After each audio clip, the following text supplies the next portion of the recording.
Hi everybody, my name is Angie. Welcome back to my channel. So today I am going to be making a Scrappy Minky blanket. So this is a two-sided blanket that is using up all of my, not all of my, like half of my Minky scraps. So these are all just like the little strips that are left over because I always end up buying a little extra when I'm making a blanket. And or they just give me a little bit extra because there's a little bit left on the bolt or whatever, and so I always end up with a little extra, and I never knew what to do with them, but they were too big to throw away, so I just saved them up for a while, and they've been sitting there for like years, and I figured might as well put them to use and throw them together into a big blanket like this. So it's a big Scrappy blanket. You can use any size pieces that you want. I just kind of threw them down on the floor and made them fit. I lucked out that there was very minimal cutting that I needed to do to get them to kind of piece together.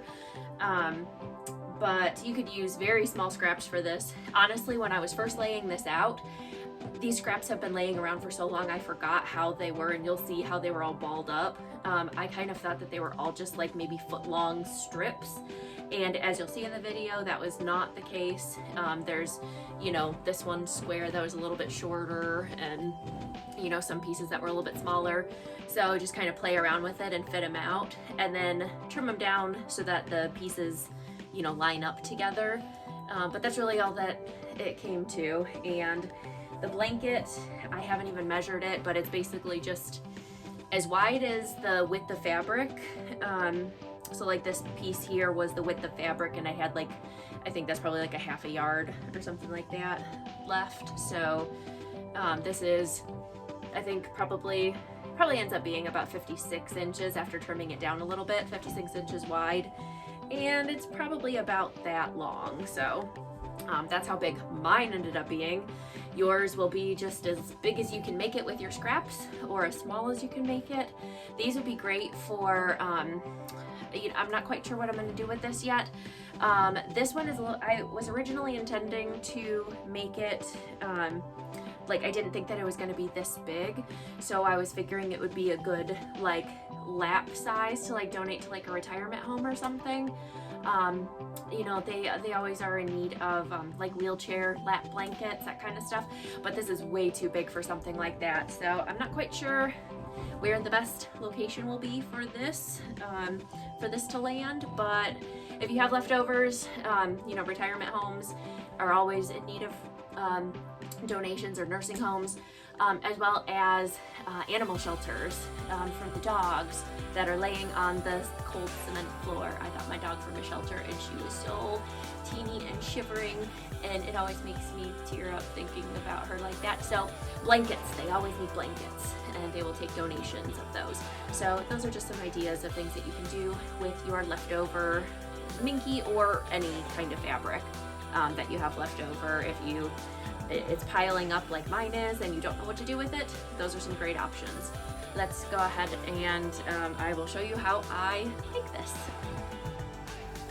So these are all of my scrap pieces of Minky that I have just kind of balled up. And at this point I really have no idea what the sizes are and how big of a blanket that I'm going to be able to make with it. So I'm just kind of trying to get it all sorted based on color. And I'm realizing that I probably will be needing to make 2 different blankets. I was originally thinking I would have just enough to do all of it in one big Scrappy blanket and that's it. But that obviously did not end up being the case. So I'm just trying to get everything all laid out and determining what colors I want to use on what, and you know, which pieces I want to use, and you know, how they'll kind of blend together. And I quickly realized after laying out that very first piece that the spot that I had where I was going to lay this all out on was not going to be big enough. So I'm just kind of making a little bit of a bigger space for myself so that I can get all of these pieces all laid out and just try and, you know, see how I want to piece them all together. To start out with, it really kind of worked out nicely the very first time that I laid this out, but there's very minimal trimming needed, but I was just kind of laying it out in, you know, according to the colors, And I don't know, it just kind of worked out. I had to trim a few pieces, but I don't know how I got this lucky. You'll probably end up having to like trim up some pieces, but you know, like this one piece here you can see is a lot longer, so I did have to trim that a little bit, but it really didn't require all that much. I just kind of winged it. Is that the word? Winged it? With the fabric that I have, and made it work for at least the top piece. And as you can see, I'm not being very precise in my cutting or trimming the pieces down. I'm just kind of trying to get them to be about the same size or the same length. And then once I get them all sewn together, then I go ahead and kind of trim them up so that it creates a nice straight line. I didn't worry too much about, you know, the pieces being squared up or anything like that. It's a Scrappy blanket, and these Minky blankets all kind of like scrunch up anyways. So if there's some like puckering throughout it, I wasn't planning on quilting it, so I didn't care that much. But if you want it to be like laying nice, and you're going to be using this for like, you know, you want to piece them together and then use them for like the back of a quilt where you're actually going to be quilting it, then you are going to want to like square up all of your pieces so that they are like perfect rectangles and 90-degree angles and everything on all of the pieces. And because I'm working with Minky, you'll see I am pinning like every inch, maybe every 2 inches, but you want to like pin a lot. All right, so then I just brought this over to my sewing machine, and I'm just gonna go ahead and sew my first section. So I am using a walking foot, and I think I set my stitch length at about a 3.5. And I am using a really big seam allowance and just kind of doing my best to sew in a straight line. I'm not necessarily following like the edge of the fabric because I know that I didn't cut it in a straight line, or I didn't like trim it up and square it up. So I'm just kind of trying my best to sew it in a straight line. And I'm using maybe like an inch seam allowance, just to kind of give me a little bit of wiggle room on that.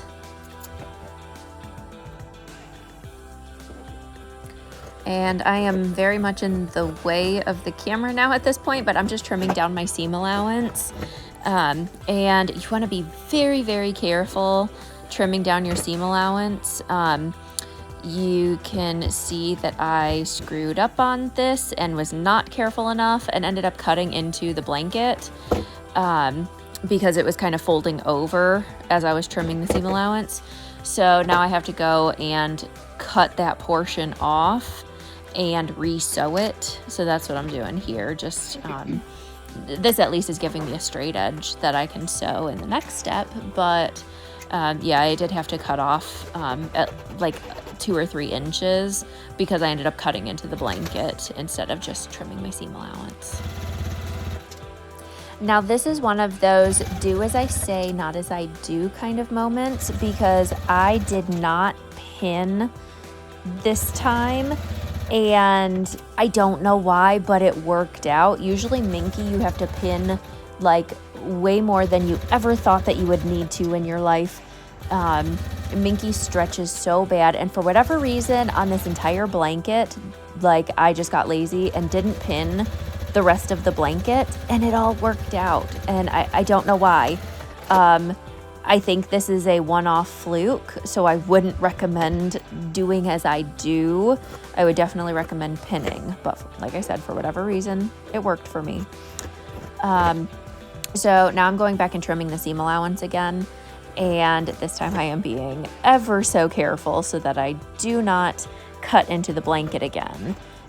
So just, I was cutting, a couple inches and feeling to make sure that there's no additional layers in there, and cut a few inches and then stop and check it again, and then cut a few inches and stop and check it again. Sorry, this is a bad camera angle and you're just getting my back and shoulder. All right, so then I'm just laying out my pieces that I just sewed together, and just determining, which way I wanted it to face. And then I just need to go ahead and sew. I take the other purple piece. I'm really indecisive about this apparently. But then I just go and take the other purple piece and lay those pieces right sides together, and then I'll go ahead and do the same thing, sewing that onto the other piece. And again, same with this piece, I did not pin, which I do not recommend, and I'm using, you know, about a 5/8 inch, probably somewhere between there and an inch seam allowance, and just trying to sew the straightest line that I can, since I didn't, you know, I'm not necessarily following the edge of the fabric, so it kind of varies between a 5/8 inch and maybe even a little over an inch, just because I'm trying my best to sew a straight line to kind of minimize puckering, but also I didn't really care all that much. And as you can see, these pieces are not necessarily fitting correctly, but that's because I didn't cut them to the same size anyways. So this is one where I'm just going to have to trim down once I have it all laid out. And again, very, very carefully trimming down my seam allowance. All right, so I got those 3 middle pieces all sewn together, and as you can see, they don't align the best on like the edges, like the top and the bottom. So I'll just have to go ahead and trim that down, and I'll kind of try and square that up in a later step, or I guess now, because I need to sew it to the other pieces. But I'm still kind of just eyeballing it and trying my best to cut a straight line. It doesn't have to be perfect, at least in my opinion on this particular blanket. If you want it to be perfect, you know, obviously go for it and, you know, get that all squared up nicely.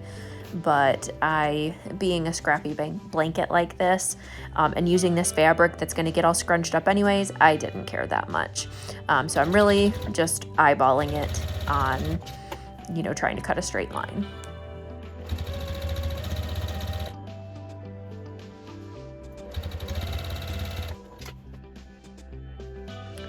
Now I'm coming up to one of the seams. Oh, I guess I ran out of bobbin here. But on the seams, in that middle section where I had to piece them together, there isn't anything that you have to nest together per se. Not per se. There isn't anything that you have to nest together. So I am just butterflying the seams open, just to kind of disperse it so that it's not like a big clump of the seams, you know, both sides on one side of it. So I'm just butterflying them open just to kind of disperse that seam a little bit.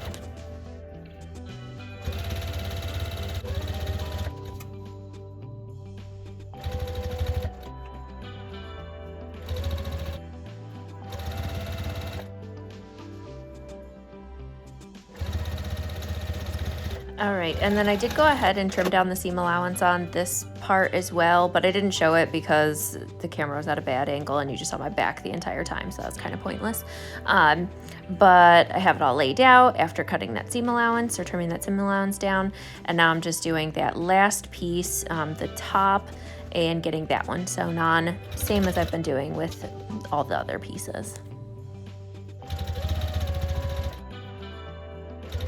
I find it easier to have the smaller piece on top, like when you have pieces that you're layering together like this. So I have that purple strip because it's smaller on top, but that means that I can't see the seams underneath to try and butterfly them open. So I just, you know, as I'm sewing along, I can kind of feel it coming up, and then I'll stop for a second and butterfly them open with my hands underneath and kind of hold it in place like that since I didn't pin. And then just, you know, do my best to hold them in place while it's going through the machine, butterflied open. And apparently here I did a better job of getting a little bit of a better camera angle of trimming down the seam allowance. But I'm just going slow, and like you can kind of feel when it starts bunching up, so I'm just kind of feeling along. If I only feel the 2 layers, then I know that I'm good, but if I feel it bunching up, then I know that I need to you know, just make it all lay nice again so that I'm not cutting into my blanket again.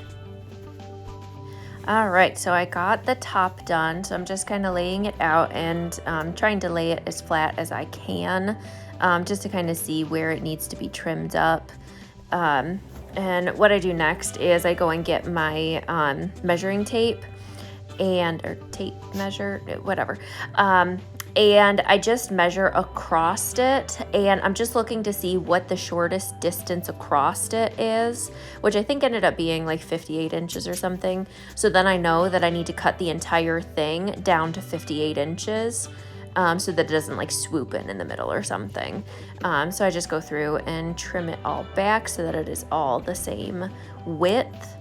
And then I do the same thing for the height, just making sure that everything is all uniform at this point as a whole, as opposed to the individual squares.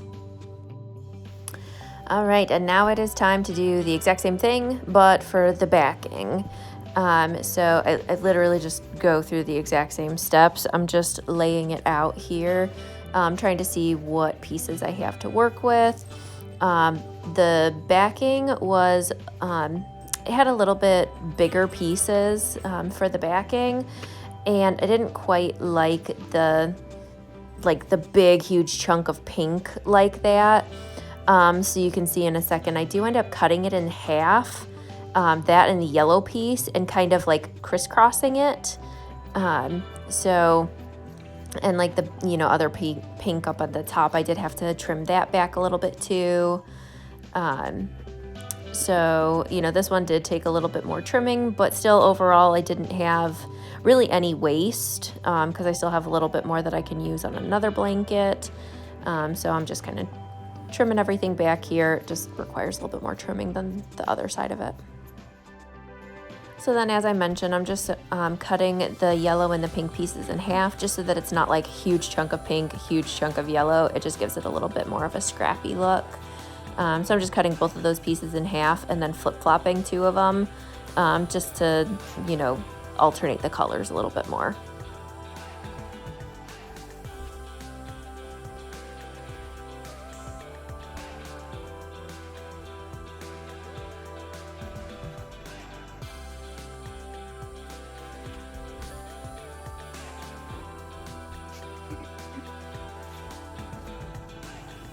All right, so I got the other side of it done. So I scrapped the mat that I had it on, just to get it out of the way. It was just gonna bunch up, so. And I'm just laying it all out, right sides together, and trying to get as many of the creases and wrinkles and out as I can. And now I'm just going through and squaring it up again. I probably didn't need to do the first one on its own, but at that point I wasn't entirely sure what I was going to do on the other side of it, so that's why I squared it up at that point. But really you can just wait and square it all up at the same time now, which is what I'm doing here. And now it's time to sew it all together. This time I am actually going to clip. I figured I had enough luck with getting everything to sit nicely the first time around with piecing it, and I probably wouldn't be that lucky with getting it all sewn together. So I'm just using clips on this, and I do end up using every single last clip that I have. I did kind of have to spread out some of my clips, but I at least did clip this time. And you just want to use either pins or clips, and make sure to leave an opening for where you're going to turn the blanket. So I like to do spread my hand out. And the distance between my pinky and my thumb, that's usually about how much of a space I give myself to turn a blanket right side out. And that's usually perfectly fine, enough space that you're not gonna tug at your seams and put too much stress on it. It makes it easy to get it turned.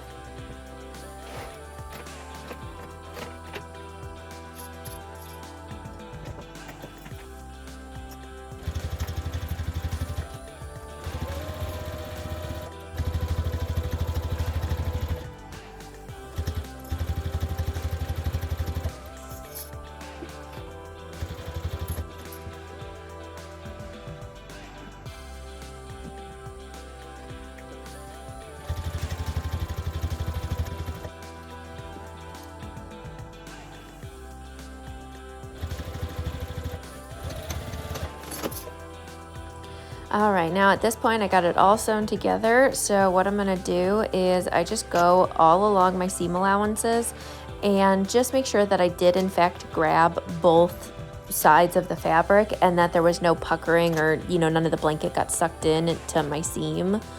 And then I'm also just trimming down the corners. I kind of like ease into the corner a little bit, snip the corner, and then ease out.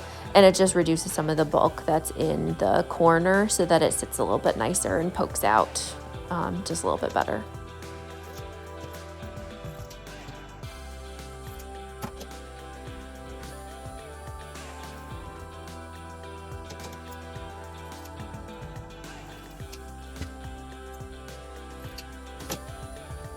All right, so we got all the corners snipped and all the seams look okay. So now we just need to get it turned right side out. So we'll just go back and find that opening that we left. And I just kind of reach across to the opposite side of where the opening is, grab a handful of the blanket and just start pulling it through the opening. Don't pull too hard, but again, you should have left big enough of an opening that it's not that bad. And then I'm just going around to all four corners and just poking it out with my finger. If you're having a hard time getting the corner to poke out, you can use like a chopstick or like the blunt end of your scissors or something. But I, not that I didn't care, but I was doing a good enough job just using my finger to poke out the corners, so it was fine. And final step is top stitching, and you want to make sure you have a nice full bobbin for that. So that's what I'm doing, and mine looked good. So now we're just going to go back to the opening and fold in the raw edges. And if you kind of stick your fingers into the edges or the sides of the seam and give it a little tug, the seam kind of folds in on itself usually. So, that's usually what I do. And just go ahead and give it a clip there. If this were any other kind of fabric, you could take it over to the iron and give it a press to get a nice crisp edge on all of your seams. But with Minky, you can't really iron it, it'll melt. So what I'm doing is once I get past the opening here where I have it clipped, you'll see I'm kind of just taking the edge of the fabric and rolling it between my fingers and then using my hands to kind of hold it in place. You could pin or clip this ahead of time, but I don't find it to save time or be, any easier to do it ahead of time. So I just go ahead and, do it while I'm at my sewing machine, rolling the seam in between my fingers, holding it in place. I'll sew a few inches and then I'll go back and do the same thing, the entire way around. Now it may look at times like here, it kind of looks like I'm tugging the fabric with my left hand, but really I'm just kind of helping the fabric guide through the machine without the weight of the fabric tugging on the needle and the presser foot. So even though I have it all up on the table, it still is just kind of heavy and it can start tugging. And so that hand is just kind of stabilizing it. It looks like it's pushing it through, but it's really just kind of stopping the other weight of the blanket from tugging on the needle, if that makes sense.